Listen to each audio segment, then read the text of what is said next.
Ladies and gentlemen, welcome to the Blue Oval Podcast. My name is Garrett Zatlin, and yes, if you're listening to me, that means there is no Ben here today. He is actually given the week off. I gave him the week off. I said, hey, listen, if there's a time for you to take off, now's the week to do it. Get him fresh for the postseason. Remember, he's got a full-time job outside of this, and he's also got two kids under the age of one of which is a few months old. Maybe actually Augie's 2 now. I forget. But not the point. Overall, though, we still got a pretty good show today. I'm going to go over a few results and transfers. And yes, it's just going to be me today. I won't make it too long. I'll make sure to add a few graphics on YouTube if I can get to that while you're watching.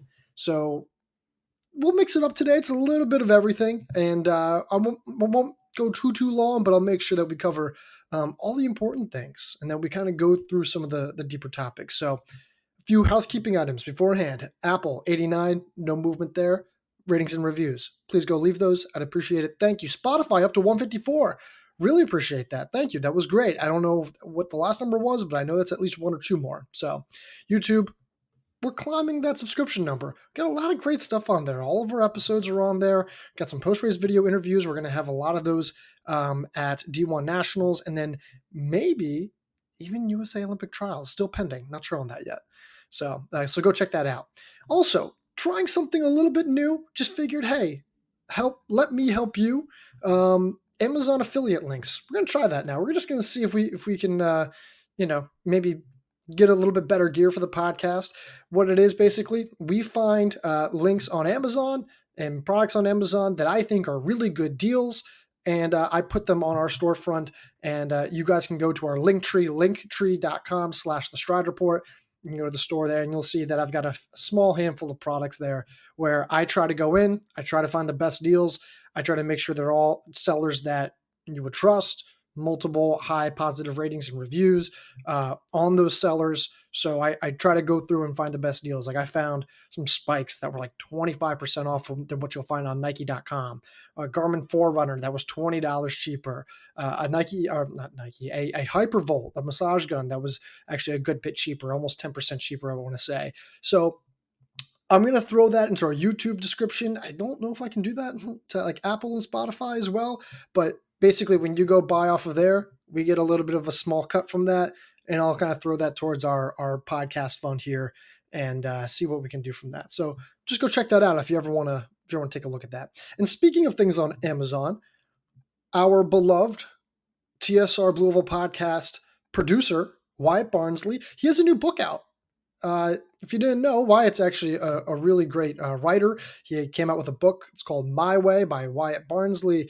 If you're a poetry person, you're really going to like this. It's not overwhelming. It's pretty easy to digest, but it's also really articulate and really beautiful. So I've read only a little bit of it, but I thought it was really nice. And hey, if I didn't like it, I wouldn't promote it. So if you need a summer beach reading book, go check out My Way, Wyatt Barnsley.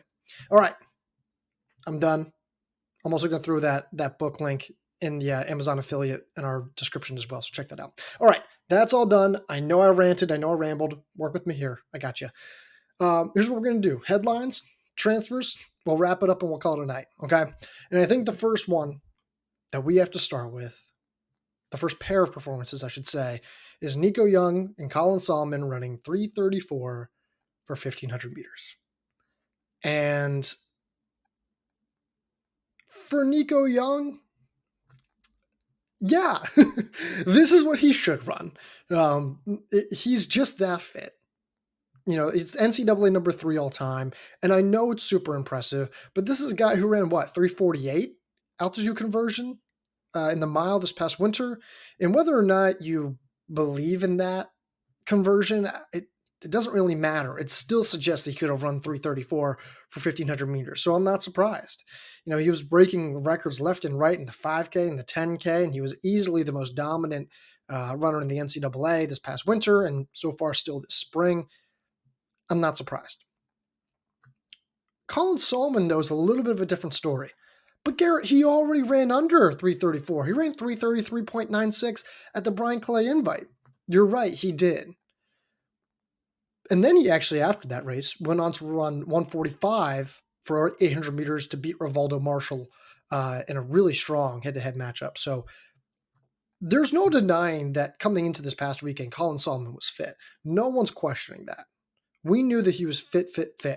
But running 3:33.96 and then a separate 3:34 mark a few weeks later is really significant, especially for a sophomore, right? In this era, everyone's running faster.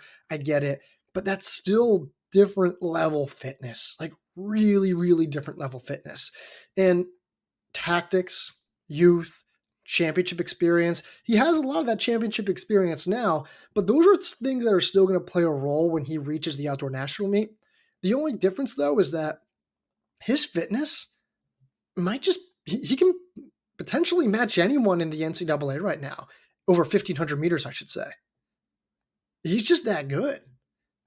Like, I whether or not you think the tactics are going to translate to then the outdoor national meet, I don't know.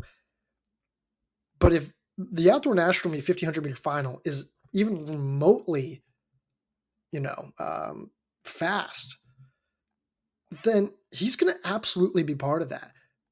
And again, it's one thing to run that time once, but to run 3:34 twice, it validates that he truly is at this tier. And so I think that was an important result. More importantly, he takes down Craig Engels, Abdi Nur, Matt Centrowitz, all who ran 3:35, 3:36.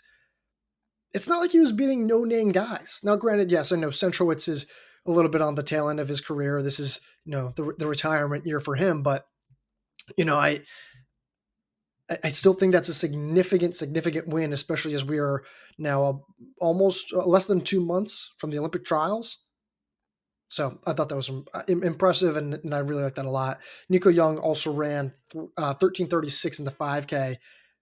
Basically, what I imagine was a tempo run. And what that tells me is that he just wanted the regional qualifying mark for that.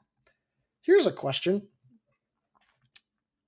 Would it make more sense if Nico Young did the 1,500 at the regional and national meets rather than the 5K? Because obviously the U.S. Olympic trials should take precedent. They should have more importance. And I imagine people want him to have as fresh legs as possible for the trials. He'll probably run the 5K, 10K double.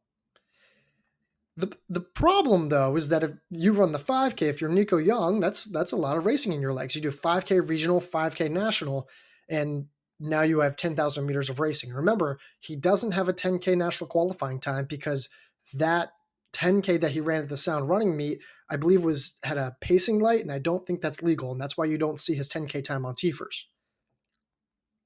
So if he were to run the 1,500, though, and he'd still be a title contender in that, albeit maybe not as strong as he would be 5K or 10K. If he ran the 1,500, he'd have to do 1,500 meter prelims, 1,500 meter finals in the regional sections, and then 1,500 meter prelim, 1,500 meter final in the national section. Together, that's 6,000 meters of racing over 2 different meets. Whereas the 5K is 10,000 meters. He would save himself 4,000 meters of racing. And that's significant. And I still think he can win NCAA gold. So listen, do I think he still runs the 5K? Yes, that's just what he's comfortable as. It is usually not super duper fast. But I don't think it's completely unrealistic to suggest that he could run the 15. I don't. So maybe you disagree, but something to consider. Okay, let's move on from that. Really loved what the Penn women did this past weekend at the Ivy League Championships. So let's first start with the 10K. Phoebe Anderson has never run a 10K before, but she has run 15:29 over 5,000 meters. She was a 5K indoor national qualifier this past winter. I really like Phoebe Anderson. And I think, given that she's a cross-country All-American, great 5K runner, you'd think that she'd also be really, really, really hard to stop in the 10K. But Penn's Lily Murphy and Penn's Maeve Stiles had different plans. I thought Phoebe Anderson of Columbia was going to run away from this field. That was not the case. Instead, she led, and then with about 2,000 meters to go, Lily Murphy, who I believe ran 32:40 at the Raleigh Relays, took over, cranked down the pace, and she just gapped Phoebe Anderson, and there was nothing that she could do about it. Anderson could do about it. Maeve Styles followed actually and established a gap of her own. Those two women dipped under 33 minutes. Murphy, I think, ran 32:45, I want to say. Styles was 32:50s somewhere, the 51 maybe. I got to double check that. But loved that result for the Penn women. Lily Murphy, that feels like a really defining moment if you're Lily Murphy, because not only did she take down like a top tier name in my eyes, but she validated her Raleigh Relays performance with an almost close to equally fast time, and she took home a pretty significant win in the postseason. I think it suggests that she's still fit and still ready to peak. She looks so smooth doing so. I would watch out for her at the regional rounds. I would borderline call her a favorite to advance to the national meet. In fact, I think I am going to call her a favorite to advance to the national meet over 10,000 meters. So watch out for her. She's been great this year, like quietly great, and then getting better and better and better. Teammate Maeve Styles also ran under 33 minutes, her first time under 33 minutes. She's had a few, setbacks over the last year or so, maybe. Now you can begin to see in her recent resume picking up better after better after better. So something to consider there. Maybe she has enough momentum now where she can potentially find herself on the national stage, and Penn now has two women. Also, to add to that, Styles is committed to go to the University of Washington as a grad transfer next year. And the University of Washington brings back like 6 of their top 7. So if that team can replicate their 8th place finish from last year's cross-country national meet, and now you add Styles, who is presumably going to be reaching the peak of her fitness by that point, is at least nearing that point right now, I would be really careful about what Washington could do. That's a sneaky good team. Now, granted, the team was up and down in terms of some consistency last fall, but just remember, Styles is heading there next year. She could be really valuable for them. Also at the Ivy League Championships, had Bronwyn Patterson upsetting Sophia Gorriaran of Harvard, 204 low to 204 high. And I've said multiple times, Bronwyn Patterson is better than you think she is. She is really good in the postseason. She recently ran a 203 PR over 800 meters. This spring, she even ran a 1,500 meter PR a few weeks back, actually. And she's at her best in the postseason. She's an indoor national qualifier from a couple years back, I want to say, actually. Like, she's really good. Now, did I think Gorriaran was going to win this race? Yes, I did. I mean, Gorriaran, just from a time perspective, she's just better. Like, you can't deny that. But Patterson's someone you need to watch because she's always been good in the postseason, but now she's looked really strong. She's run PR, a new PR, taking down a big-time name, and now seems to be gaining momentum into the postseason. I can't help but wonder, I think she's going to make the national meet. I feel pretty confident about that. But man, if those rounds at the national meet and the 800 meter prelims, if those turn tactical, I would be very careful about Patterson. She's really good in really subtle ways that may not show up on paper. As for Gorriaran, not the best result, but I'm also not going to doubt someone who has run too flat, has run 201 actually this season, qualified for the indoor national meet. She was an elite star, Gorriaran was, and she has great mile strength. I'm not going to overreact to this, but it does show you that there have been very brief moments from Gorriaran this year where the inexperience has kind of popped its head up at times. And I think this was one of them, where she tried to hit it from the gun, and it wasn't the best conditions. And Patterson's, again, You got to understand what your competition is. You begin to see how there's a lot of these different factors added up to the upset happening. And so, again, not worried about it. I think Gorriaran's going to get out of the regional meet totally fine. But yeah, that's just experience first youth, and that's what happens. All right. All right, now let's actually stay in the Ivy League, and let's talk about Maia Ramsden real quick. 409 for 1,500 meters, 1547 for 5,000 meters, double gold to the Ivy League championships.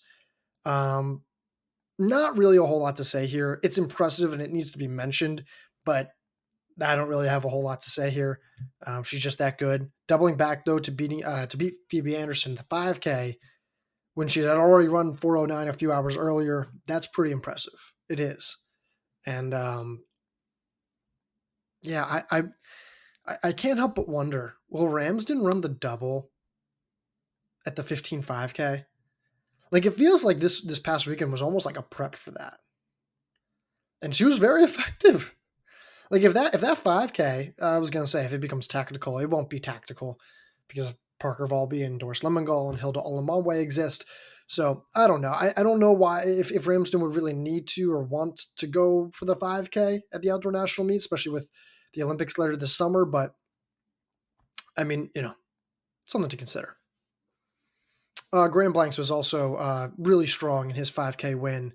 I almost predicted it exactly. So, yeah, really nice run by Graham Blanks. He looks like he's healthier. I don't know if he's all the way back, but again, getting to a really solid point where, I think he's going to make the national meet. I still have questions about him being an All-American. We'll see. So, okay, let's see what else here. Nick Plant, Virginia Tech. You can see this is on YouTube. I'm wearing my Virginia Tech hoodie. Nick Plant runs 146. I am a really, really, really big fan of Nick Plant. And no, it's not just because I'm a Virginia Tech alum. Does that contribute to it? Absolutely it does. However, I think when you look at Nick Plant and what he's done throughout his career, star in high school running 149, maybe even faster, I want to say. I don't remember, but he was sub 150. Star in high school from Ohio, comes from Virginia Tech, really solid instantly, runs 147 multiple times, wins the ACC outdoor title. I want to say he qualifies for the outdoor. Yeah, he qualifies for the outdoor national meet. I think he's the fastest qualifier out of the East Regional that last year. And he's really good, subtly great at positioning. His tactics were awesome. You just loved everything about Nick Plant. And that only got better this past winter, showing great poise. He elevated his fitness to be effective over 1,200 meters. You could argue that he was the best 1,200 meter leg in the nation this past winter. And he ran 3:38 for 1,500 meters at the Wake Forest Invite. I mean, this dude is really, really good. And then he goes on to finish fourth in the 800 meter finals at the indoor national meet. Shows a lot of poise, great finish, holds on, strength. I mean, just all the subtleties that you would want. And the one thing missing from his resume, though, was a PR that truly stacked up with the top tier men. He had run 147. He had never run under 147 until this past weekend. And now he feels like one of the more complete half milers in the NCAA. He does. He ran 146.3. So he's now within territory of, if he has to run in the 145 range, he probably can. Probably. And I think that's important. Because when you're going up against the Sam Whitmarshes, Yusuf Bizimanas, Rivaldo Marshalls, Handel Robon, all of those guys have run 145. Actually, Whitmarsh has technically run 144 and never run 145, but you get what I'm saying here, right? I mean, if you're going to beat those guys, you have to be able to at least have a similar level of fitness, right? And 146 isn't 145 or 144, obviously, but it at least positions Plant to have that raw fitness if he needs it come the national stage, which is a month from now. So shout out to Nick Plant. Let's go Hokies. All right.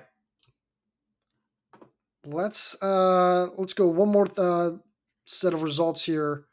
Lindsay Butler, Billah, Jepkirui, each run 2:02 for 800 meters. Yeah, that's it. It's about right. I don't really have a whole lot. I think Jepkirui, that's certainly better in terms of her range of what we expected. Butler, this is on par. I can't help, though, if Butler's going to run the 15. I can't help but think that. 2:02 is fine. It's good. And she's definitely familiar with the 8, but, like, man, 15. She could be dangerous. I'm not saying she would win, but I feel like her ceiling in that event is a little bit higher. And I know we've talked about this before on the pod. Something to consider. Okay. That's that. Let's move on to some transfers. And we have a good number here. Let's talk about some of the transfer portal entrants here, where I think this is pretty significant. Kenzie Doyle of UMass Lowell, TSR has confirmed she is in the transfer portal as a graduate student. She's run 15:27 for 5K. She was an indoor national qualifier, and she was 85th at NCAA XC. To me, she screams Providence. Screams Providence. She's a Massachusetts native. Really, the only place that's a nationally competitive program in that Northeast that's not an Ivy League that she could go to is Providence. Now, you could argue Syracuse as well, and Syracuse could certainly be in that mix as well. But I mean, the Providence women are a perfect fit for her. That is a really deep team.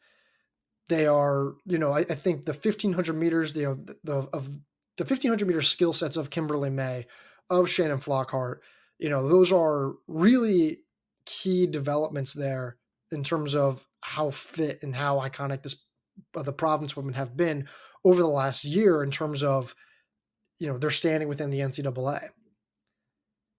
And last year they didn't have a great national meet performance in cross country, but you add Kenzie Doyle in there, and this team gets significantly better. I'm not saying they're like a podium team. I don't know if they're a top 10 team, but I don't think they're far off from a top 10 team. Now, Doyle has to have a little bit more consistency than what she's shown over this past spring and this past winter, but last fall she was pretty consistent. She was pretty good.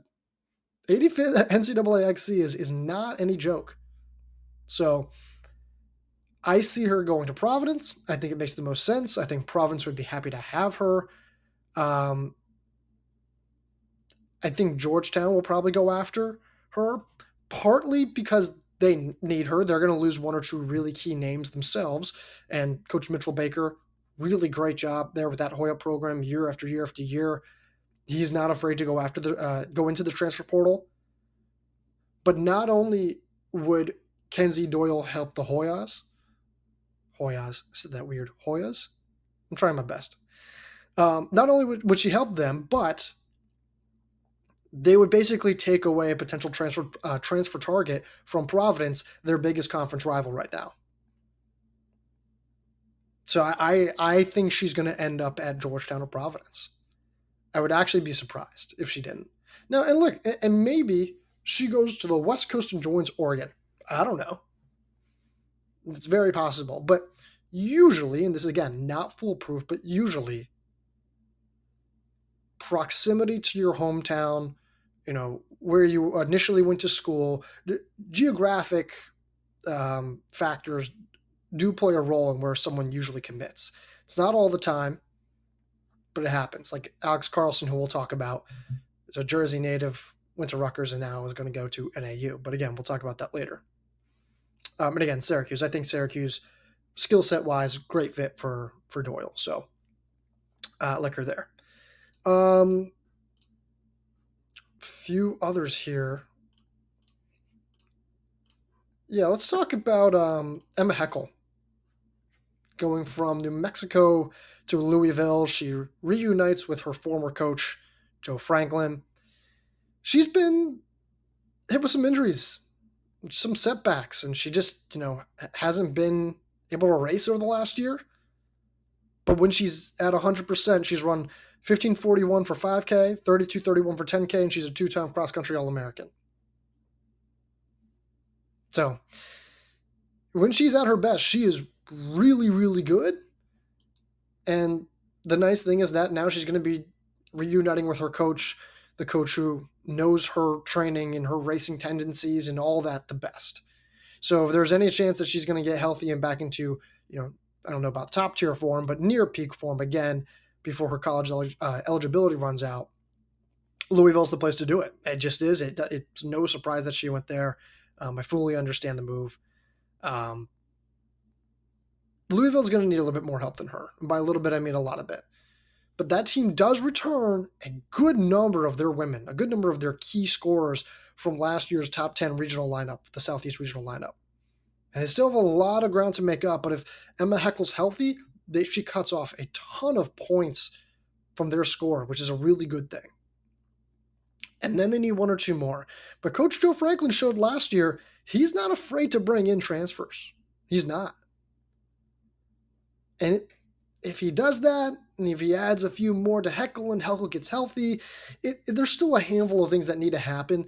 But Louisville is slowly becoming more of a factor within the ACC if a few things break their way in the recruiting process over the next few months, over the summer, whatever it may be. So keep an eye out for that. Max Murphy, Iowa. Headed to UNC as a graduate transfer. This guy is super dynamic.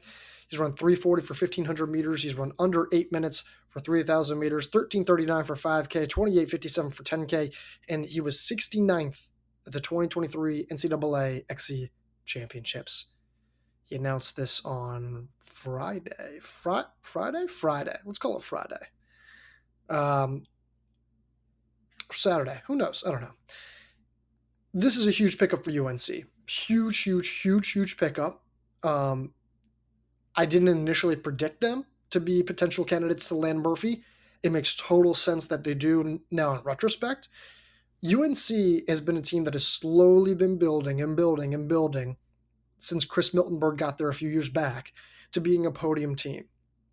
Last year was probably the year that they thought they could do it. And I thought they could do it too. They had Parker Wolf, Jake Gebhardt, Alex Phillip, Ethan Strand. Those four were really good. The problem is that they had a significant drop-off after the top four. Now, granted, actually it wasn't quite as bad at the national meet as it was maybe throughout the season, but there was a clear lack of depth after that top four. And they got 6 at the national meet. And now to make matters even more complicated, Tiefer suggests, and again, this is all based on Tiefer's eligibility. As we know, sometimes that can be a little finicky. Tiefer suggests that Alex Phillip is out of cross-country eligibility. And I believe the same thing is for Jake Gebhardt, which I can take a look real briefly if you guys give me a second here. Let's see here. But yeah, I think they lose those two guys. And for a team that was already really struggling on depth, that's not great, right? It's not the most ideal development to lose 2 high-impact scorers, especially one like Phillip, who's a top 20 All-American. All right, let's see here. They lose Phillip, according to Tiefers, who was, I believe, 17th, and then Jake Gebhardt, who was 78th. And then their 5th score at the national meet was 147th, Gaches. That's actually not terrible for a 5th runner. That's actually respectable. That's fairly respectable. At least for a team trying to make the podium. Now, Murphy does not solve all those issues. He's probably closer to a Jake Gebhardt than he is a Alex Phillip, and I don't think that's a hot take. I think almost everyone agrees with me. But at the very least, he stops the bleeding of scoring loss for at least a little bit. And I struggle to believe that Coach Miltenberg won't find another stud from that young crop of still developing long-distance talents that he's been bringing in year after year after year. Someone's going to step up. Someone's going to be huge. I don't know who that is. I said that last year, didn't really happen, but it's going to happen. So it's going to happen with someone. So don't think that this is going to be the only addition that UNC tries to make, at least. I think they're going to try to go after at least one more guy like this, because they just need someone else who can further refine their fitness and really give them enough support for Ethan Strand and for Parker Wolf to really have, impact low stick scoring. And Murphy at least gives them one step closer to that, despite their departures. All right, Abby Loveys. She was in the transfer portal, and she signed with NC State. She was from Princeton. And then she didn't race, and then she was back in the transfer portal, and now she is headed to Boston College. Now, we haven't seen Abby Loveys in the last year, but she was a 16:05 5K runner who was third at the 2022 Mid-Atlantic Cross Country Championships. I believe there was a COVID, an illness maybe, I don't remember specifically, that kept her out of the cross country national meet. But headed to Boston College, and that's a really interesting pickup because, as you know, if you listen to the podcast enough, we really like the Golden Eagles as a cross country team. They bring back a lot of their key scorers. They do lose Emma Tavella, but they bring in Alex Millard, who is a stud 3K, 5K, 1500 girl who will very easily be a low stick for that team, no doubt about it, giving them more established firepower. In general, the Boston College women will just be better. They were a national qualifying team out of the Northeast region last year. I mean, this is a really good team. And now, Loveys is a little bit now of an X factor. I think Boston College is they're probably around like a top 20 team. But if Loveys is back near top form for later this fall, I would argue that they're maybe close to a top 15 team. Maybe. I'm just doing this off the top of my head, but I do really like them. Now, the only question is Abby Loveys, is she fit? Will she race? What's the status there? We don't know. We're not going to speculate. But she's now a massive X factor that could really decide a lot of things there. And it's super fascinating. So monitor that when you kind of go into the fall, and we kind of try to construct our rankings there. Really, she's going to be the X factor that decides where they actually end up in the grand scheme of things. All right, I'm trying to figure out if there's a few other names who we want to discuss. Oh, yeah. The obvious two. How could I forget? I always just assume that we've already talked about them since I didn't report about them in the last week or so. But let's talk about first Alex Carlson of NAU.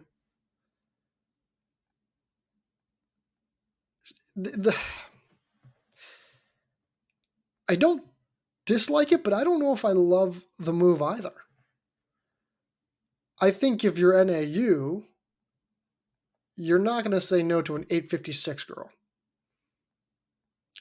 If you're Carlson, I thought it was interesting because she's a good cross-country runner, but still not totally proven there. She's more proven on the track. NAU is fairly clearly a long-distance cross-country 5K group. No, don't get me wrong. They've had great success in the 1500, and Nico Rice has been great. They've had a handful of women go under 440. Maggie Congdon had great middle distance success. So maybe in terms of like meshing all the range of Alex Carlson, who's run 431, 856 at Rutgers, maybe in terms of meshing all that dynamic skill set, it makes sense for her to go to NAU. But man, I did think I was interested. I was like, I think this team, this NAU team, still has enough pieces to make a run at the cross-country national title. And while I'm certainly never going to say no, I guess, to Alex Carlson, because I am a really big fan of her, and she's still trying to rebound from, I think, what was a little bit of a setback over the last few seasons, but she's getting closer and closer to top form. But I did think maybe a more cross-country based specialist maybe made more sense if you're NAU. Because they do lose two women. I think it was Larkin and I want to say Rice? Sure. I don't know. One of those two. Both of those two, I should say. They lose those two, but there's still enough talent on that team where they can compete for the title. Do I think Carlson can contribute to this team? Yes. I think she can be like a back end, 6, 7, maybe even a 5 if she's really beginning to, pick up momentum. I think she can be that good. But that means that she would kind of have to be near that top 50 range, top 60 range. So, not sure quite how I feel about that yet. I think it does kind of further boost NAU's title chances, but more from a depth perspective and not necessarily a low stick perspective. On the track, she's going to be great. Like on the track, I could see her actually being an All-American at NAU. I really do. I think that's going to be a great fit there, just in terms of how they balance the mile with the 3K and the 5K and so on and so forth. So, all right, and let's wrap up with Ammar Maatoug, who's in the transfer portal. TSR first report. Ammar Maatoug is potentially the most dynamic distance runner that I have ever covered, personally. She's run 2:03 for 800 meters, 4:10 for 1,500 meters, 4:29 in the mile, 8:46 for 3K, 15:37 for 5K. Frankly, I think she can run faster than 15:37. And she's a top 10 cross-country All-American this past fall. She is so good. So good. She might be, from a value perspective, one of the most valued transfer targets on the portal right now. I think you have to consider NC State and NAU as potential targets. Regardless of the fit, it doesn't matter.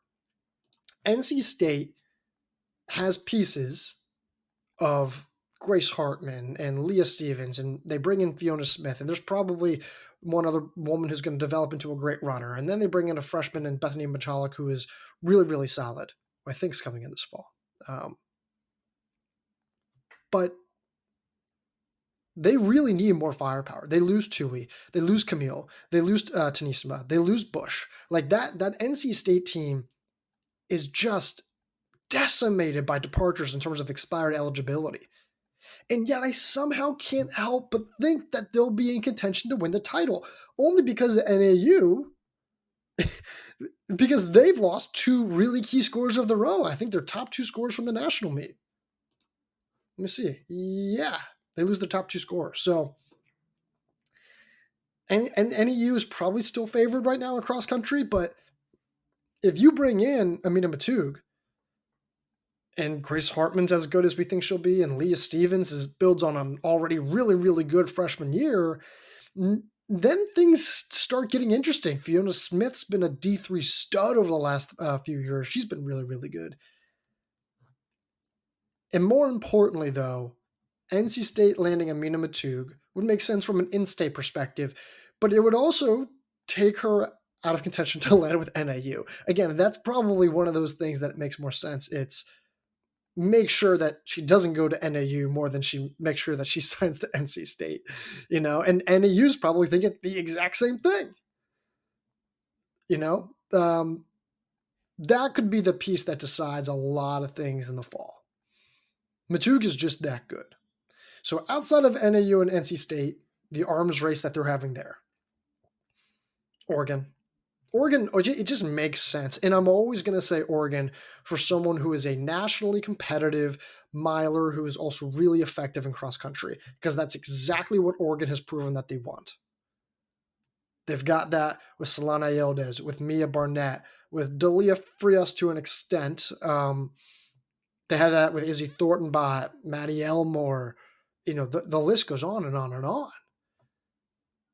If you want to be a top woman at Oregon, a lot of the time it's, hey, be a really good miler and also be really effective on the grass. And that's exactly what Maatoug is. And so I can't help but think that she'll end up there. Something to consider. I don't really know where else she could go. I mean, obviously she can go anywhere, right? But those are my three. I think University of Washington has to be in the picture. They're super aggressive with graduate transfers, with just transfers in general, really. Take a lot of pride in their range and dynamics, skill sets, and speed and endurance. They're a great mix of that, which is exactly what Maatoug holds. Adding in Maatoug there would make that team sneaky good. All things to consider there. But yeah, I'm trying to figure out other places, and I think I'm kind of down to those four: NC State, NAU, Oregon, and Washington. And I know it's not like it sounds a little bit redundant for all these top names, but those are also just the teams that are the most aggressive on the transfer portal. So, where do I think her best fit is? Oregon. If I had to guess where she'll land, NC State. Again, I don't know any insight. I have no insight. I'm just saying if I had to guess, I would say that she'll end up in Oregon, but I think she would probably best be. I think she'll probably end up at NC State if I had to guess. Again, could be totally wrong. These are just guesses. Work with me here. So, all right, that was it. That's all I got. Oh, Ben will be back next week, or at least knock on wood. He will be back next week. 5-star ratings and reviews on Apple Podcasts and Spotify. Go check those out. Subscribe on YouTube. Subscribe. Again, once we hit 1,000, we can start monetizing on that. We start monetizing there. We get to add a little bit more to the podcast, so on and so forth. Again, trying to build that up. Speaking of building up reserves, funds for the podcast, Amazon affiliate links. Again, if you go buy any of the products that we find deals for you there on our link tree or in the description of this video or the podcast, we get a small cut of that. And so that'll, again, go towards the podcast and a few other things on the site. On the site, D2 rankings are now up. I got some weekend analysis there. Transfers are now popping up here or there. Conference week. If this is coming out Wednesday, which it is, conference weekend is here, truly. We're going to have probably as many predictions as we can humanly get out.